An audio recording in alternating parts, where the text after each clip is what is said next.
आज जैसे ही वह थप्पड़ मेरे गाल पर आकर लगा तो मेरे हाथ में जो मैंगो शेक की ट्रे थी वो दूर जाकर गिरी। ट्रे में रखे सभी गिलास के टुकड़े टुकड़े हो चुके थे। हर तरफ फर्श पर टूटे हुए गिलास के टुकड़े बिखरे हुए थे और मैं भी फर्श पर एक तरफ गिरी पड़ी थी। मुझे कुछ होश नहीं था। कुछ पल के लिए मेरा दिमाग सुन्न हो चुका था। शायद थप्पड़ बहुत जोर से पड़ा था या फिर मैं उस थप्पड़ के लिए तैयार नहीं थी। उस थप्पड़ की गूंज से पूरे हॉल में शांति हो गई। किसी के भी मुंह से एक शब्द भी ना फूटा। मैंने देखा कि मम्मी जी के चेहरे पर कुटिल मुस्कान आ गई, जैसे कि यह थप्पड़ मारकर उनके बेटे ने कोई किला या घर जीत लिया हो। मम्मी जी की सारी सहेलियां जो उस किटी पार्टी में मौजूद थी, हैरानी से कभी मम्मी जी को तो कभी उनके बेटे प्रकाश को तो कभी मुझे देख रही थी, पर किसी ने भी आगे बढ़कर मुझे उठाने की कोशिश नहीं की। जब थोड़ा दिमाग सही हुआ और धीरे धीरे मैं अपने होश में आने लगी तो खुद ही खड़ी हो गई। देखा तो धीरे धीरे मम्मी जी की सभी सहेलियां नदारद हो चुकी थी। क्यों कोई दूसरों के घर के पचड़े में टांग अड़ाए, शायद यही सोचकर सब वहां से निकल गई। मैं जैसे ही खड़ी हुई वैसे ही प्रकाश चिल्लाते हुए बोले, घर के बाहर किससे पूछ कर गई थी? तुझे बहुत ज्यादा मौज मस्ती करने का शौक चढ़ा है। तरीके से रहना इस घर में, वरना शौक उतारने अच्छे से आते हैं मुझे। सच कहूं तो मेरा सिर अभी भी घूम रहा था, इसलिए कुछ कह नहीं पाई। प्रकाश अपना गुस्सा दिखाकर घर के बाहर निकल गए और मम्मी जी, उन्हें तो शायद मुझसे कोई हमदर्दी थी ही नहीं। वही तो थी जिनके कलेजे को सबसे अधिक ठंडक पहुंची थी, क्योंकि वो ही थी जिन्होंने प्रकाश को फोन करके कहा कि मैं घर के बाहर गई हूँ। अचानक मम्मी जी मुझसे बोली, अब पति से बिना पूछे बाहर जाएगी तो बेचारा हाथ नहीं उठाएगा तो क्या करेगा?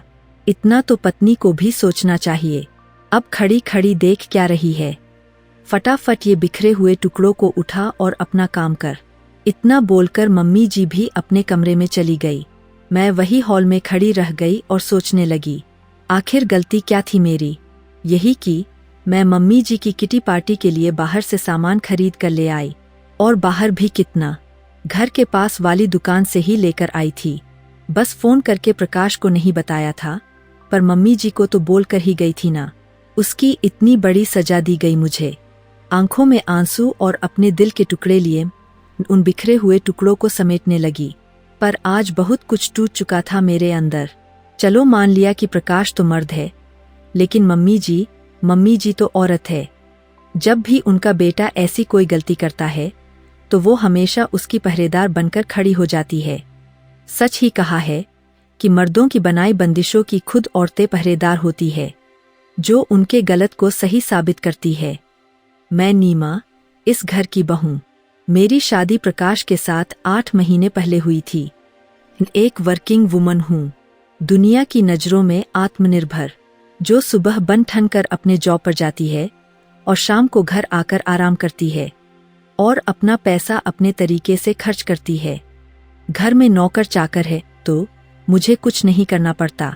अगर आस पड़ोस की औरतों की माने तो मुझ पर कोई रोक टोक नहीं है, पर सच्चाई ये नहीं, बहुत अलग है। मेरी सास की नज़रों में मेरी कोई औकात नहीं है, क्योंकि वो मेरी पहरेदार बनी बैठी है।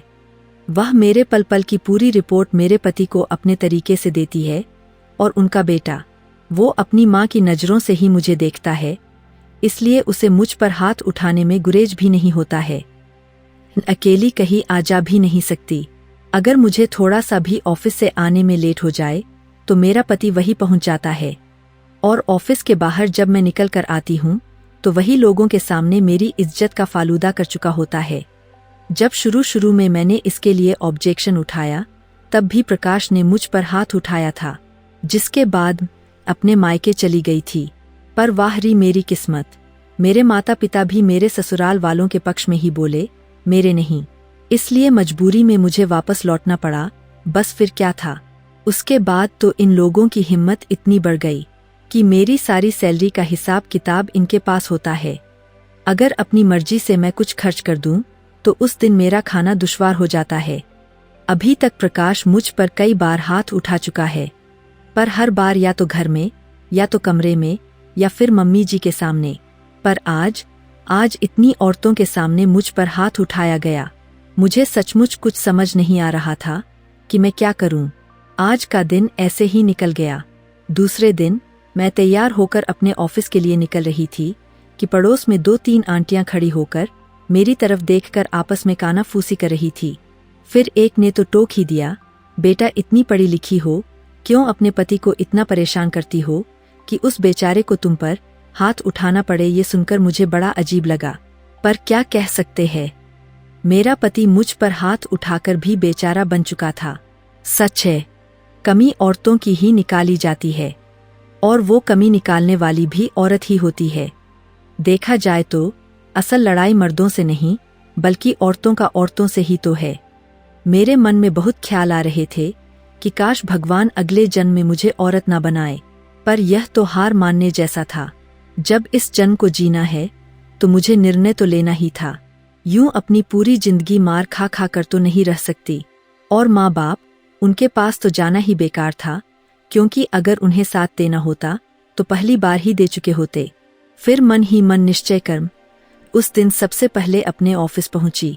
छुट्टी के लिए अप्लाई कर बैंक गई, जहां पर मैंने अपने सारे अकाउंट के पासवर्ड डिटेल्स सब बदले और अपने अकाउंट को अपने अंडर में लिया। इसके बाद निकलकर सीधे महिला पुलिस थाने पहुंची और अपने पति और सास के खिलाफ शिकायत की।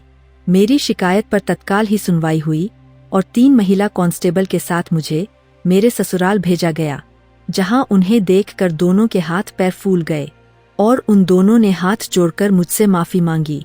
हालांकि जिस तरीके से वो लोग मुझे देख रहे थे, मुझे पता था कि वो दोनों मुझ पर बाद में हाथ उठाएंगे। फिर भी मैंने उन्हें माफ किया, लेकिन साथ ही साथ मेरी जान को जोखिम है, ये थाने में जरूर लिखवा दिया, जिसके बाद दोनों को चेतावनी देकर छोड़ दिया गया। कांस्टेबल के जाने के बाद मेरे पति ने मुझ पर हाथ उठाने की कोशिश की, पर इस बार मैंने भी पलटकर 2-3 चाटे उन्हें रसीद कर दिए। ये देखकर मम्मी जी चिल्लाई, अरे पति पर हाथ उठाती है, शर्म नहीं आती तुझे? अगर घर की इज्जत ऐसे ही उछालने का शौक है तो यहाँ क्यों पड़ी हुई है? तलाक क्यों नहीं दे देती मेरे बेटे को? डोट नहीं मम्मी जी, तलाक तो मैं नहीं दूंगी। आखिर इतनी आसानी से आप लोगों को कैसे रहने दूं? तलाक के बाद आपका बेटा दूसरी शादी कर लेगा और किसी और लड़की की जिंदगी बर्बाद करेगा, और वह मैं होने नहीं दूंगी।